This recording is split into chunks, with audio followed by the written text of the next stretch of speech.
আসসালামু আলাইকুম। এই লেকচার ভিডিওতে প্রশ্নমালা 10.1 এর 8 নম্বর প্রবলেম থেকে সমাধান করা শুরু করব। তো প্রবলেমটি হচ্ছে এমন, এটাকে এই যে এখানে তুললাম।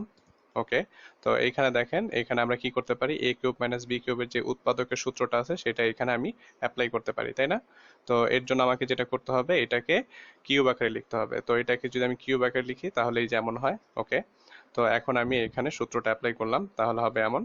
ওকে, তো এই মুহূর্তে দেখেন এইটা এবং এইটা কিন্তু কাটাকাটি চলে যায়, তাহলে কি থাকে, এই অংশটুকু। ওকে, তো এখন কি করা যেতে পারে, এখন হচ্ছে সবাইকে সেপারেট করে লিখে দেওয়া যেতে পারে, তো এটা লিখলাম। ওকে, তো এখন দেখেন এইখানে এবং এইখানে আমি কি করতে পারি, x to the power N এর যে ফর্মুলাটা আছে এটাকে অ্যাপ্লাই করতে পারি। ওকে, তো দেখেন এইখানে এবং এইখানে আমি এই যে অ্যাপ্লাই করে দিচ্ছি। ওকে, আর এটা তো জানি এখানে কি হবে, এটাকে যদি আমি এই ফর্মুলা অনুযায়ী লিখি তাহলে আমি লিখতে পারবো হচ্ছিল এক্স।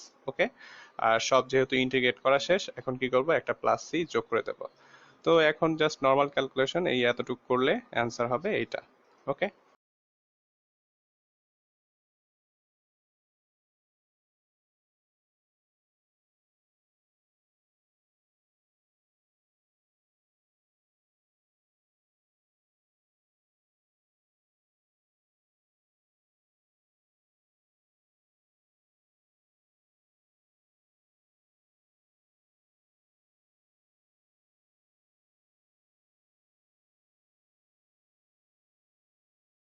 এখন দেখা যাক 1-11 নম্বর প্রবলেমটি। তো 1-11 নম্বর প্রবলেমটি হচ্ছিল এমন, তো এটাকে এই যে এখানে তুললাম। ওকে, তো এখন দেখেন ভেতরে কিন্তু সবাইকে সেপারেট করে লিখে দেওয়া যেতে পারে। ওকে, তো ঠিক তাই করা হয়েছে, সবাইকে সেপারেট করে লিখে দেওয়া হয়েছে।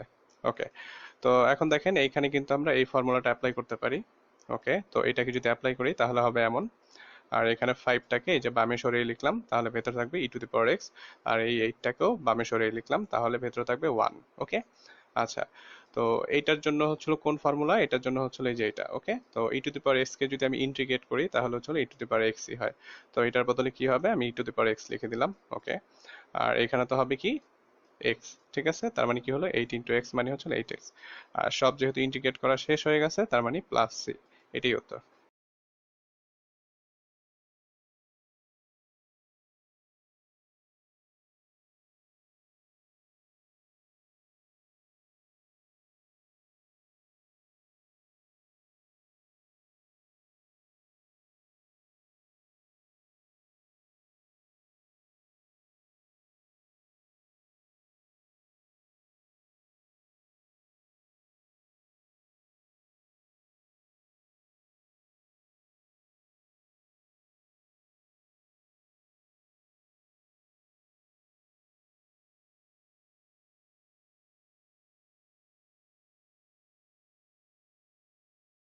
এখন দেখা যাক 2-1 নম্বর প্রবলেম। তো 2-1 নম্বর প্রবলেমটি হচ্ছিল এমন, তো এটাকে এই যে এখানে তুললাম। ওকে, আর নিচে দেখেন এইখানে হচ্ছিল আমরা একটি ফর্মুলা অ্যাপ্লাই করতে পারি। আর সেই ফর্মুলাটা হচ্ছে হলো এই যে এটা। ওকে, তো এইটাকে যদি অ্যাপ্লাই করি তাহলে লিখতে পারবো 2 sin² x। ওকে, তো ঠিক আছে, এইখানে আপনার যে ধ্রুবক অংশটি আছে সেটা হচ্ছে হলো হাফ, এটাকে আমি এই যে বামে সরিয়ে লিখলাম, তাহলে ভেতরে থাকবে এমন। ওকে, আচ্ছা, তো এইটাকে আমরা কি লিখতে পারি, এটাকে লিখতে পারি cos²x। ওকে, তো এটা লেখা হয়েছে হচ্ছে হলো এই যে এই ফর্মুলাটা ব্যবহার করে। আচ্ছা, এখন হচ্ছে হলো cos² x কে যদি আমি ইন্টিগ্রেট করি তাহলে কি পাবো, এই যে মাইনাস কট এক্স। ওকে, তো এই যে লেখা হয়েছে মাইনাস কট এক্স, আর হচ্ছে হলো একটা যোগজীকরণ ধ্রুবক। তো এটা করলে হবে এটা, এটাই উত্তর। এখন 2-2 নম্বর প্রবলেমটিকে সলভ করা যাক। তো 2-2 নম্বর প্রবলেমটি হচ্ছিল এমন, তো এটাকেই যে এখানে তুললাম। ওকে, তো এখন আমরা এই লাইন থেকে এই লাইনে কিভাবে আসলাম সেটাই দেখা যাক। তো ঠিক আছে, ওকে, তো এটা বোঝার জন্য আমরা এখানে দেখি। তো আমরা তো জানি যে sin² x plus cos² x equal হচ্ছিল 1। ওকে, এবং এটাও জানি যে sin a plus b equal হচ্ছিল sin a cos b plus cos a sin b। ওকে, আচ্ছা, তো এখন যদি আমি a এবং b এর জায়গায় যদি x চিন্তা করি তাহলে কেমন হয়, এই যে দুই জায়গায় আমি x লিখে দিয়েছি। ওকে, তো ঠিক আছে, তাহলে এই যে এইখানে a আছে, এইখানে x লিখে দেব, এবং এইখানে b আছে, এইখানেও x লিখে দেব। তো ঠিক সেম কাজটা হচ্ছিল, এইখানে a b আছে, এইখানেও লিখে দেব, এই যে লিখে দেওয়া হয়েছে। ওকে, আচ্ছা, তো এইখানে কি এই একটা এক্স, এই একটা এক্স, তাহলে কি হলো দুইটা এক্স, এই যে। ঠিক আছে, আর এইখানে দেখেন এইটা আর এইটা কিন্তু সেম, জাস্ট হচ্ছে হলো আগে পরে আছে, ওইটা বিষয় না। তার মানে বলতে পারি এই যে একটা এবং এই যে একটা, তার মানে দুইটা সাইন এক্স কজ এক্স। ওকে, আচ্ছা, তো এখন দেখেন আমাদের এইখানে কি ছিল, আমাদের এইখানে ছিল এটা, এই যে। ওকে, তো এই ওয়ানের বদলে লিখতে পারবো কি এটা, এই যে এখানে তাই করা হয়েছে। ওকে, আর এই যে মাইনাস, মাইনাসটা এই যে এখানে, আর এইটার বদলে লিখতে পারবো হচ্ছিল এই যে এটা। ওকে, তো এটা এখানে লিখে দেওয়া হয়েছে। তো এইখানে খেয়াল করে দেখেন, এটা হচ্ছিল a square plus B square minus 2ab, তার মানে কি a minus B whole square. Okay, তো এই যে এই ফর্মুলাটা এখানে লিখে দেওয়া হয়েছে। আচ্ছা, তো এখন দেখেন স্কোয়ার রুট কাটাকাটি, তাহলে কি থাকে ভেতরে এই অংশটা, এটা হচ্ছিল এই যে, তার মানে বলতে পারি যে এইটা ইকুয়াল হচ্ছিল এটা। ওকে, তো এইটাকে এই যে এখানে লিখে দেওয়া হয়েছে। আচ্ছা, তো এই মুহূর্তে তো সেপারেট করে দেওয়া ছাড়া কোনো কাজ নাই, তাই করে দিলাম এই যে সেপারেট। ওকে, আর এইটা মানে কি, এটা মানে হচ্ছে হলো মাইনাস কজ এক্স, এই যে মাইনাস কজ এক্স, আর এটা মানে হচ্ছে হলো সাইন এক্স, এই যে। তো যেহেতু দুইটা ইন্টিগ্রেট করা হয়ে গেছে, এখন হচ্ছিল একটা প্লাস সি, যেটা হচ্ছে যোগজীকরণ ধ্রুবক, অ্যাড করে দিলাম, এই তো। আর এখন হচ্ছিল আপনার এইটাকে পরীক্ষার খাতায় এই পুরাটা করার দরকার নেই, আপনার জাস্ট এইটাকে রাফ আকারে দেখাই দিলেই হয়ে যাবে, এই এতটুকু অংশ। ওকে, 2 নম্বর ম্যাথটিকে একটু ভিন্নভাবে সমাধান করা যায়, এখন আমরা সেইটাই দেখব। তো ঠিক আছে, তো এই পর্যন্ত আমরা কোনো পরিবর্তন আনি নাই, একদম সেমই আছে। এমনকি এই লাইনেও কোনো পরিবর্তন আনা হয় নাই। ঠিক আছে, তো পরিবর্তন আনা হয়েছে জাস্ট এইখানে। তো আগে ছিল হচ্ছিল এইখানে, প্রথমে ছিল সাইন এক্স, পরে ছিল হচ্ছিল কজ এক্স। ওকে, তো এখন যেটা করা হয়েছে, আগে আনা হয়েছে কজ এক্স এবং পরে আনা হয়েছে সাইন এক্স। ওকে, আচ্ছা, তো এখন একটু দেখি যে এইখানে পরিবর্তন করলে কি কোনো পরিবর্তন হয় নাকি। তো সেটা বোঝার জন্য এই যে এখানে দেখেন, তো আমি লিখলাম a minus B whole square. তো দেখেন এটাকে আমি যদি ছেড়ে দিই, তাহলে কিভাবে ছাড়তে পারি, a square plus B square minus 2ab। Okay, আর এখন যদি আমি চেঞ্জ করে লিখি, আগে যদি বি লিখি পরে যদি এ লিখি, তো ঠিক আছে লিখলাম। তো এখন ছেড়ে দিলাম, বি স্কোয়ার হবে আগে লিখলাম, তারপর হচ্ছিল এ স্কোয়ার, তাও লিখলাম, মাইনাস 2, তারপর হবে বি আর এ, এই যে বি এ। ঠিক আছে, তো এখন এটাকে কিন্তু একটু রিঅ্যারেঞ্জ করে আমরা এইভাবে লিখতে পারি। দেখেন এই যে এ স্কোয়ারটাকে আগে আগে লিখলাম, বি স্কোয়ারটাকে পরে লিখলাম, আর হচ্ছিল মাইনাস 2, বি এ তো আছে, এটাকে এ বি লিখে দিলাম। ওকে, তো দেখেন এইটা এবং এইটা কিন্তু সেম হয়ে গেল।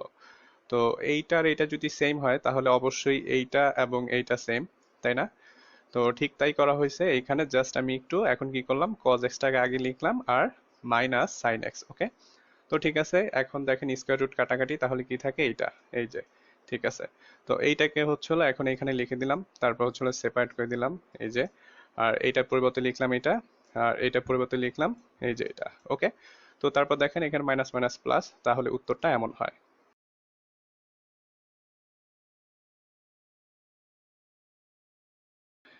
4 নম্বর ম্যাথটি এমন। তো এই যে এইটাকে এই যে এখানে তুললাম।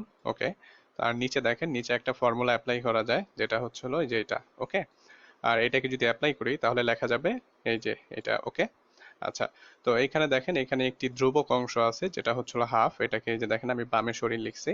তো আর ভেতরে থাকবে এটা, আর এটাকে আমি লিখতে পারি এটা। তো এটা লেখা হয়েছে হচ্ছিল এই ফর্মুলাটা ব্যবহার করে। ওকে, আচ্ছা, তো এখন হচ্ছে হলো এটাকে যদি আমি ইন্টিগ্রেট করি, তাহলে লিখতে পারবো কি tan x। তো এইটাই লিখছি, এই যে tan x, আর হচ্ছিল প্লাস সি, tan x টাকে জাস্ট উপরে লিখে দিয়েছি, এই উত্তর হচ্ছিল এটাই।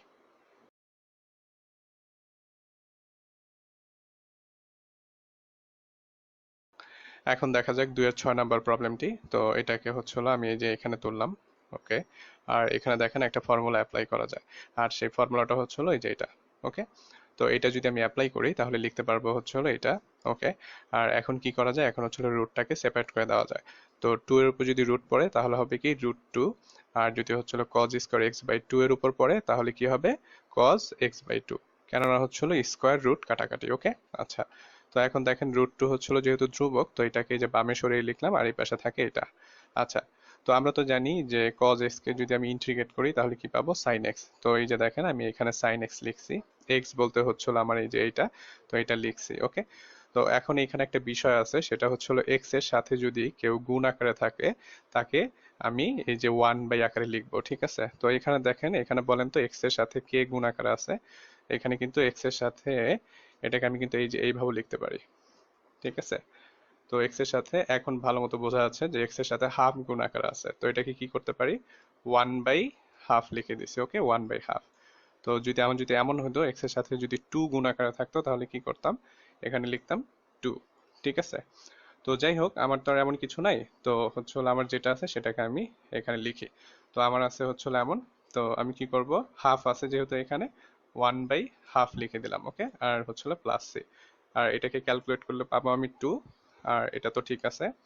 তাহলে শেষমেশ উত্তরটা লেখা যাবে 2√2 sin x/2 প্লাস সি।